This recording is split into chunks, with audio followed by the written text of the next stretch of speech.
अस्सलाम वालेकुम जनाब, उम्मीद है जी खैरियत से होंगे आप अल्हम्दुलिल्लाह। और दूसरा ये है कि रिक्वेस्ट ही है आप लोगों से कि चैनल को सब्सक्राइब कर लें। बड़ी मेहनत से आपके लिए वीडियो बनाते हैं, जो भी लाइक जैसी भी बनती है इसको एक्सेप्ट किया करें।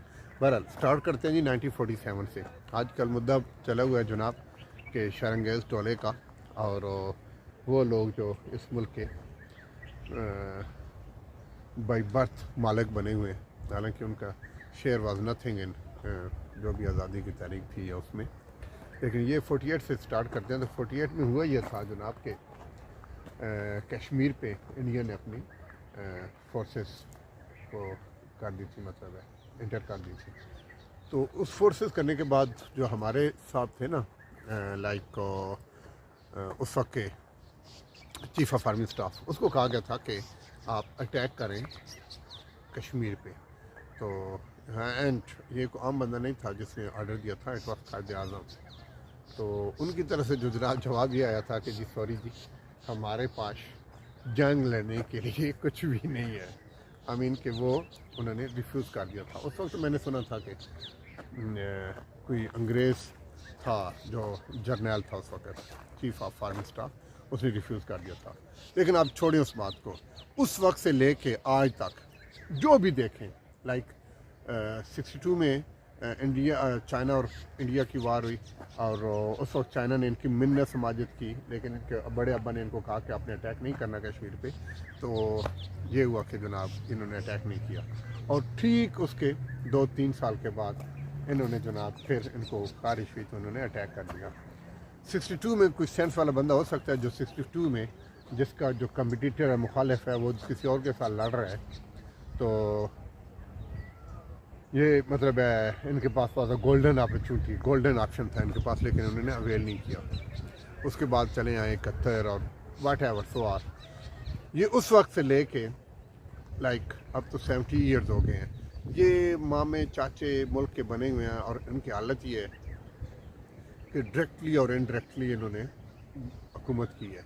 और दूसरा बदकिस्मती ये है कि ये सिर्फ ये लोग नहीं हैं, इन्होंने क्या ड्रामा किया हुआ है। अब तो ये हालत हुई है कि इन्होंने एक टोला बना लिया, एक कब्ज़ा ग्रुप, एक कब्ज़ा माफिया बना लिया। माफिया में कौन कौन है? माफिया में अगर आप देखें तो सबसे बड़े जो वो है ना, ये हैं लाइक जो मामे हैं पाकिस्तान के। उसके बाद इन्होंने जुडिशरी को अपने साथ में लाया हुआ है, ब्यूरोक्रेसी को, जो टॉप नॉच वो जो ब्यूरोक्रेट हैं उनको अपने साथ में लाया हुआ है। तो एक कब्ज़ा माफिया बना हुआ है जो 70 सालों से पाकिस्तान के आम आवाम का खून निचोड़ के ना कर रहा है। लेकिन आप देखें तो डायरेक्टली इन्होंने मेरे ख्याल में 30-35 साल हुकूमत की है, लेकिन आम आवाम को क्या मिला है मुझे बताएं? एजुकेशन मिली है? नहीं मिली। मेडिकल फैसिलिटी होती है? नहीं होती है। इनके जो इश्यूज़ हैं वो रिसॉल्व होते हैं, जो भी एक बेसिक इश्यूज़ हैं रिजॉल्व होते हैं? नहीं होते। थाना कचहरी वट एवर जिधर भी आप चले जाएँ, जलालत आवाम के लिए लिखी हुई है। इनके लिए अलहदा से इनके एजुकेशन सिस्टम इनका, इनके अपने स्कूल हैं, एजुकेशन इनके लिए सेपरेट है जो आम आवाम के लिए नहीं है। इनके हॉस्पिटल में भी जाके देखें तो इनके लिए सेपरेट वार्ड्स और सेपरेट सब कुछ बना हुआ है जी, सेपरेट हॉस्पिटल बने हुए हैं कि सब लोग आ रहे हैं तो लाइक सब लोगों के लिए है।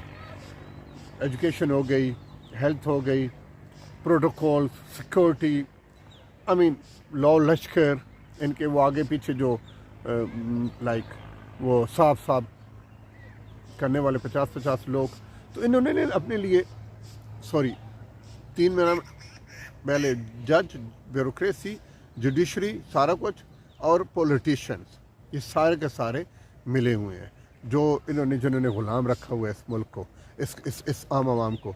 हालत ये है कि कल हमारा वो बात लंबी हो जाएगी, बातों से बात निकलती है, तो वो हमारे DGISPR मेरा ख्याल कह रहा था कि टोटल मेरे ख्याल में कोई 40% लोगों ने वोट कास्ट किया है। अब इस मुल्क में जिसमें आपने एजुकेशन के लिए कुछ न की हो, आप कैसे एक्सपेक्ट कर सकते हैं कि लोग आपके बहुत सारे निकलेंगे? और जब ये हालत हो कि पता है कि किसी और के आई मीन इंटरेस्ट पे हुकूमत बननी है, तो कौन लोग अपना टाइम ज़ाया करेगा? बहरहाल बात वहीं से स्टार्ट करते हैं कि 70 सालों में इन्होंने अपने लिए सब कुछ अलहदा बनाया हुआ है। पेंशन, रिटायरमेंट के बाद जनाब कंप्यूटर, पेंशन और पता नहीं क्या कुछ। उसके बाद चुप करके मुल्क को छोड़ा और किसी और दूसरे मुल्क में जाके सेटल हो गए। اب ہوا کیا، ڈرامہ کیا ہوا ہے؟ ڈرامہ ان کے ساتھ یہ ہے کہ اللہ کا نظام ہے، یہ ڈرامہ تو میں نہیں بول رہا، سوری، یہ ہوا کیا ہے؟ ہوا یہ ہے جناب کہ اللہ پاک کا ایک نظام ہے کہ ہر عروج کو ایک زوال ہے۔ اب ان کا زوال سٹارٹ ہوا ہے جناب، اللہ آپ کا بھلا کرے، تو ان کو مرچیں لگی ہوئی ہیں۔ اب کوئی لوگ پہلے بولتے نہیں تھے، ایون میں عام ہر بندہ یہ کہتا تھا کہ آرمی والے ہیں، تو آرمی والوں نے تو وہ پاک فوجی ہے ایک جو ایسا ادارہ ہے جو اس ملک کو کے ساتھ سنسیئر ہے۔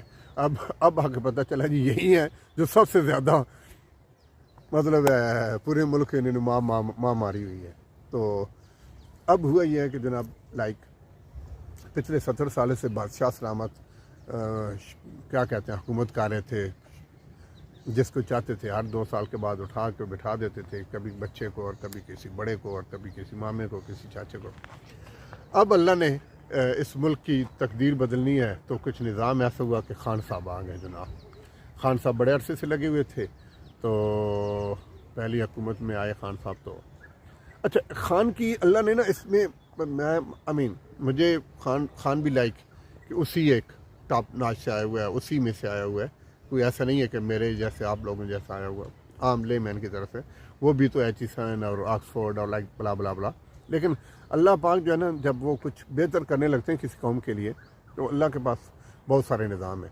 یہ بندہ ایسا ہے کہ اب اگر آپ تھوڑا سا سوچیں، بیٹھیں، دیکھیں، تو بائی برتھ ایک فیم ملا ہے اس کو، ایک پیک اس نے دیکھی ہے، ایک اس نے جو ایک عام بندے کی، ہر ایک بندے کی خواہش ہوتی ہے کہ میں مطلب پاپولر ہو جاؤں یا ایک فیمس ہو جاؤں۔